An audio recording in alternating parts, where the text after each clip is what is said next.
Hello, everyone. Welcome to this Doman Learning January question and answer session. These are Q&As that we host every month here at Doman Learning, where parents join us from around the world and ask us questions about how to give their babies and young children amazing abilities from birth, abilities like reading, doing math, learning encyclopedic knowledge, and having all other kinds of amazing abilities. So wherever you are in the world, welcome. Let me start off with a quick announcement, and then I'm going to jump into questions. Now, the way these sessions work is I begin with questions that have been pre-submitted from parents in the Doman Learning Parents Facebook group. This is a Facebook group just for parents who have enrolled in Doman Learning courses, like our reading course, our math course. So I begin with those questions first, and then if we still have time, I take questions from the general audience. So the announcement that we have today is, if you want to sign up for any Doman Learning course at domanlearning.com, you can get 10% off of any bundle, course, teaching materials with the coupon code Spencer10. Okay, so I'll throw this into the chat. Here it is. So use code Spencer10 to get 10% off at checkout. Go to domanlearning.com and you can get 10% off basically anything there with that coupon code. Thank you, Noah, for throwing that in the chat. All right. Now we can get to some questions. So the first question, these again are pre-submitted questions from parents. The first questions came in from Beatrice, and here we go. So Beatrice's first question, she says, my son is already 1 year old. I decided to give the balance exercises a try, stage 3 and 4 of the mobility program, when he was 10 months old. The book says to use a neck collar. The reality is that I don't use it. I was wondering if you would have any recommendation for the neck collar for my future kids, and if it's okay not to use it. I try to do it at least one time a day. Well, I think, Beatrice, listen, in the end, it's your decision as a parent about whether to use it or not. I've seen parents do the balance exercises without the neck collar and be absolutely fine. But we like to put it there just to give parents, an added layer of security when they're doing the balance activities. So again, it's your decision as a parent. And it just means that if you don't use the neck collar, you have to do everything with an added degree of caution and being careful, to make sure that we have no neck injury. Again, young children are incredibly strong and resilient. But we like to give parents the options so that, if they want that extra degree of safety and security, that they have it. Okay.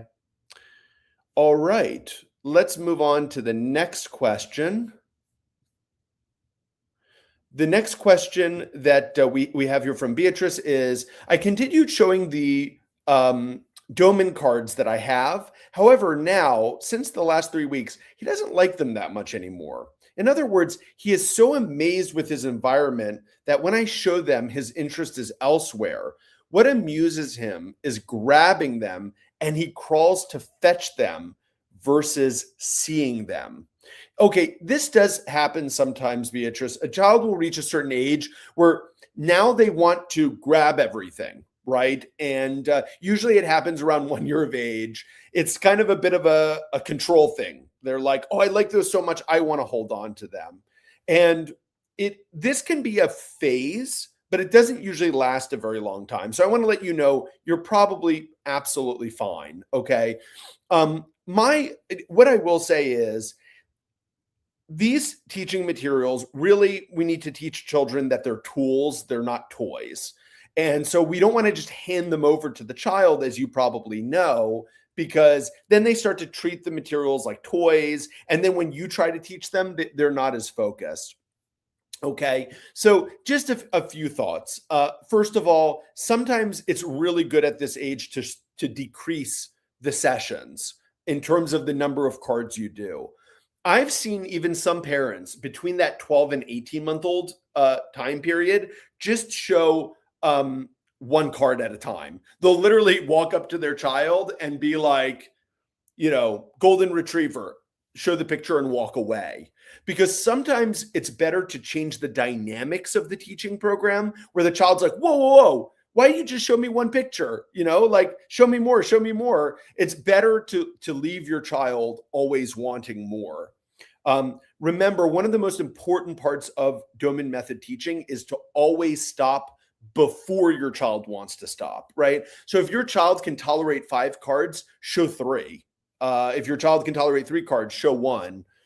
And leave your child wanting more. It will change the dynamics where now your child is like asking for more rather than you kind of chasing your child around with the cards. So again, he's going through a phase where he's probably becoming more and more mobile. He wants to grab everything. It's a natural part of development.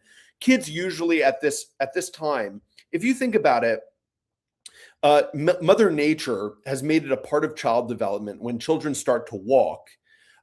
Mother Nature has created the child to experiment with walking and balancing, right? That's very important. It's a part of safety for the children, that they need to learn how to balance in different environments. They need to fall down. They need to pick themselves back up.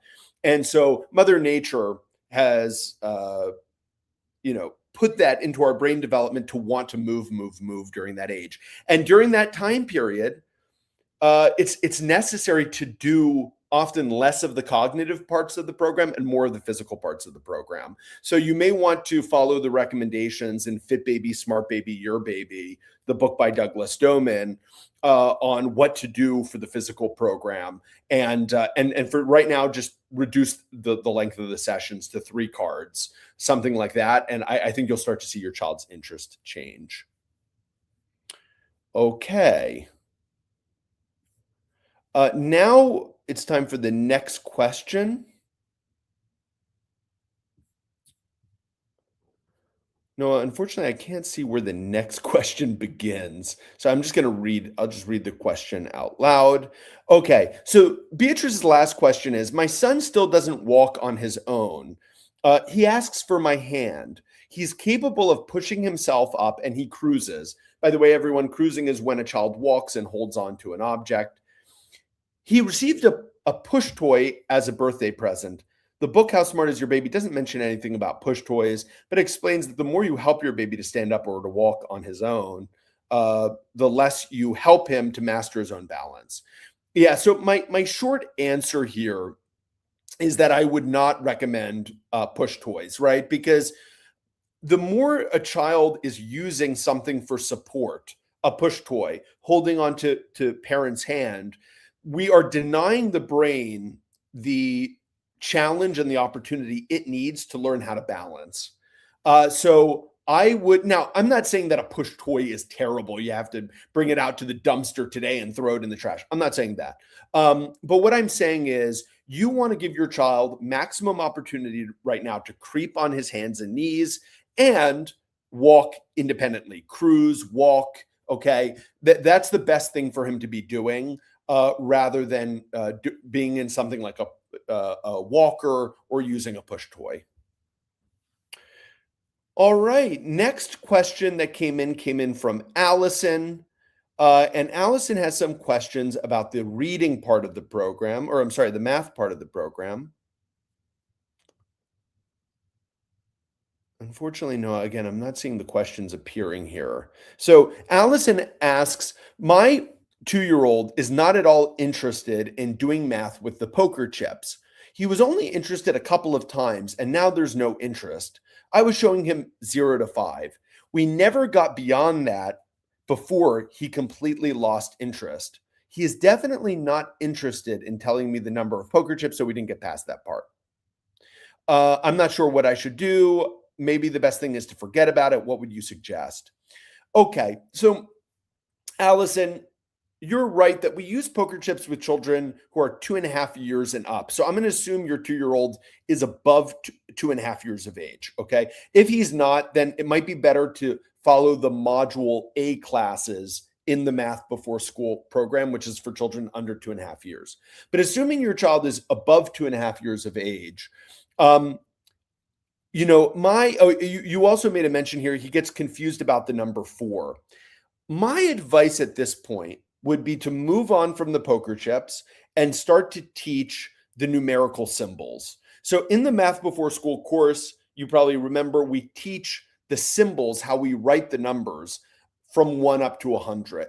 I would do that with him. Probably he's just ready for a change, okay? And let's see, very often when you just move to the next step in the program, you'll see the child's interest improve. We can always go back to the poker chips, right? But I would say let's move to the next step in the program, teach the numerical symbols, and see how he does. Allison is now asking, my kids are not at all interested in the words by the time I get to day 5 with showing a set. By the way, Allison, that's very common. Kids very often get bored before day 4 or 5 of the reading program. Allison is saying, does this mean my kids have learned that set and I should only show a set of words for 4 days? How does switching out words every 4 days work when I'm showing 5 sets? Seems like it would get confusing.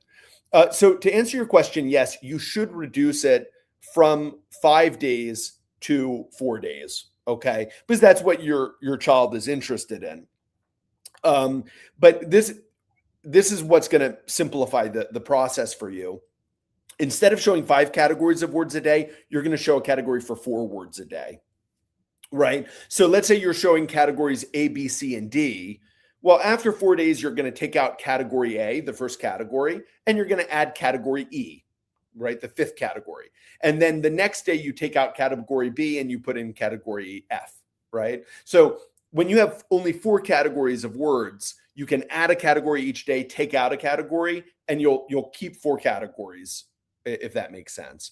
So yeah, usually the number of days you show a category for correlates to how many categories you're showing. Hope that makes sense. For those of you who haven't watched the Reading Before School course, this may not completely make sense, but we're talking about how many days you would show materials for. Okay. The next question, again, has another question here from Allison. Why doesn't your reading program include couplets and the book does? Do you find that kids don't need couplets? So, Allison, our reading program does include couplets.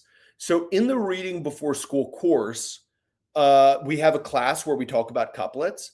And in the materials, we have 6 months of materials that come with the Reading Before School course. In month 2, there are couplets. In fact, there are 150 couplets. So now couplets are a bridge between words and sentences. So we do them for a temporary period, usually about a month with the child, but we absolutely do couplets. Couplets are a great way to teach a child we can combine words together when reading. Okay, let's move to the next. Again, we're going through pre-submitted questions here. We've got some questions here from Zizio. Zizio is asking, in Glenn Doman's book, How to Teach Your Baby to Read, it's written that each word needs to be shown 15 times. I mean 3 times a day for 5 days. Then we remove the card and replace it with a new one. However, in the material from your website, the reading program for each month, we have got 30 sets for 30 days, each containing 5 cards. In this way, we can't make so many repetitions. So do you recommend to show 1 set of 5 words for 1 day, 3 times a day, and remove it? It gives only 3 repetitions per word, not 15 as written above. Okay, so in the Reading Before School course, in the videos, we explain to show 5 categories of words each day, 5 categories. And each of those categories has 5 words. And you show each of those 5 categories 3 times in a day. That's 15 total showings. If you have 5 groups, you show them each 3 times a day, it's 15 total showings. And what you do is you show a category for 5 days, and then you remove it and you add a new category in its place, right? So let's say you start on Monday, you'd show that category for 5 days, And then after 5 days, you take it out and you put in a new category. And the day after that, you add a new category and you take out a category, right? So each day you're adding a category of 5 new words and you're removing the oldest one. So in that way, a child sees each category 3 times a day for 5 days, 15 times. So that is something that we have not changed since the early days of the program, since my grandfather wrote the book. That is the best way to do it in terms of maintaining a child's interest in the program. Good question. All right, the next question that we have from Zizio is, looking at your reading material, I see it is recommended to continue showing single words while doing couplets and then sentences. Is that right? I'm asking because I didn't find this information in the book. However, it's a good idea. Yeah, absolutely. So even when you begin couplets in month 2, you continue showing single words. The reason why is we want a child to learn to read, many words. We want them to have a large reading vocabulary. And so even when we start couplets in month 2 and sentences in month 3, we continue with single words. And that's why in your reading before school materials, you'll see in all 6 months, there are single words. There's 900 words in those materials, which is really, really good. There are some changes. There are things we've updated about the reading program since my grandfather started it in 1963, things that we've updated because we found it increases a child's interest or enthusiasm or retention of the materials, right? So you might have noticed in the materials, there are picture cards along with the word cards, and that's because it increases interest, enthusiasm, and retention in kids. All right. Let's go to the next question. So according to the book, it is written that for a Doman card or a bit card, the recommendation is 30 repetitions. And of course, as I understand, this is Zizio saying, Zizio says, I understand we can show the picture and after that the word. But in this way, words are shown with pictures are shown 30 times. But in the reading program, it's 15 times per card. Yeah. So this is actually, again, this is something we've updated. We show all the cards 15 times. So even in the Doman cards course that we have, which is called the Gift of Knowledge course that has, hundreds of Doman cards, we teach to do it 3 times a day for 5 days. 30 repetitions for some kids is just way too much. And that is something we've updated about the program in the last couple of decades. All right, now we have a question from Dominica. And Dominica is asking, is it okay for a baby to watch reading flashcards of different languages one by one? I mean, when my baby, who's 7 months old, concentrates very well, I sometimes show her 5 English cards from the English reading program and then immediately 5 Italian cards from the Italian program. However, I'm thinking if it's a good idea. Does she recognize that they are different languages? Maybe it would be better to show the Italian cards in the morning in English during the afternoon, for example. What do you suggest? So for me, when you show the materials actually doesn't really matter, right? If you do morning English, Italian, afternoon, or even English in one session and an Italian in the other.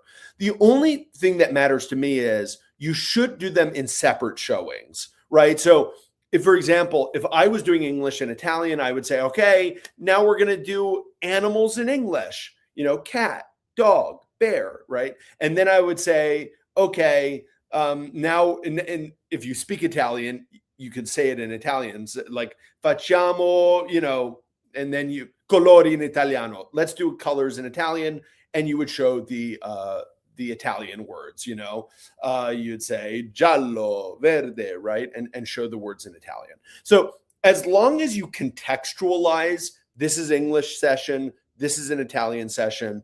Kids are linguistic geniuses, that they'll get it. Yeah, what I don't ever recommend is saying like mixing words from different languages, because that's just not the way we speak, right? That's not the way we communicate with one another. Okay. The next question, if a baby concentrates very well, I sometimes show her the set of 5 cards 2 times in a row. When I see she wants more and more, I mean, I only shuffle the flashcards to change the order. That's perfectly fine. If you show a set of cards and your child wants more, it's okay to do a second showing. I just recommend don't do more than 2 showings back to back in a sitting, because then if once you start to get into 3, 4, 5 showings, some children will at a certain point, maybe they'll like it right now, but then they'll start objecting. And like I said earlier in this Q&A, we want to stop before the child wants to stop. Really important. All right. I think we only have one more question here. And the question is, if the baby is not in a good mood, like it's a fussy, it's a fussy day, is it a good idea to show her the cards while she is playing with her toys? When I ask her, she looks at me, and in that moment, I can show 1 or 2 cards, for example, like a quick look. After a while, I try to do the same with the next 1, 2 cards. Is it a good method for fussy days? My advice is no. I would, if a child is not feeling well, first of all, your learning capabilities drop on those days. You're just not as energetic. And I would probably put the program away for that day. Now, there are some children when they're feeling unwell, especially as kids get older, sometimes they'll be feeling unwell. I'm talking more like 4, 5, 6-year-olds, and they're kind of like lethargic, but they want stimulation. They're kind of like, Mom, let's do something. And you pull out the materials and they're excited and happy. That's fine. It's fine to do reading programs, on those days. But if a child's fussy, irritable, not excited, I would put it away for the day and let the kid rest. And once they're better, restart with the program. All right, those were all the pre-submitted questions. Great questions. I'll just remind everyone, by the way, we have 5 more minutes. So if you have other questions, go ahead and, I'm opening questions up to the audience. So whether you're on Instagram, YouTube, or Facebook, type your questions into the comments box and I'll answer them in order. And just remember, if you want to sign up for our reading before school course or math before school course, or our gift of knowledge course, where you can get our Doman cards, you can use the code Spencer10 to get 10% off at checkout. And remember, everyone, we just released a few months ago a baby course. So this is a course that goes over stimulation in the first 6 months of life. So if you have a baby or you're expecting a baby, the Doman Baby course is a great, great option. All right, let's see if we get any other questions. I don't see any questions just yet. Yeah, so whether you're right now joining on Facebook, Instagram, or YouTube, you can just type your questions and we'll address them in order.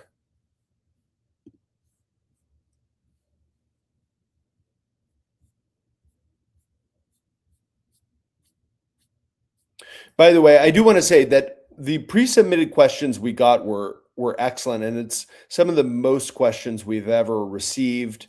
If you've enrolled in any of our courses and you aren't in the Doman Learning Parent Facebook group, so this is the Facebook group for parents who have enrolled in our courses, Noah, could you type, how would someone find that? Would they just on Facebook search for the Doman Learning Parent Facebook group, or should they email hello@domanlearning.com? I'll share that email address. Yeah, if any of you have any questions about our programs, our courses, if you're having issues, shoot an email to hello@domanlearning.com.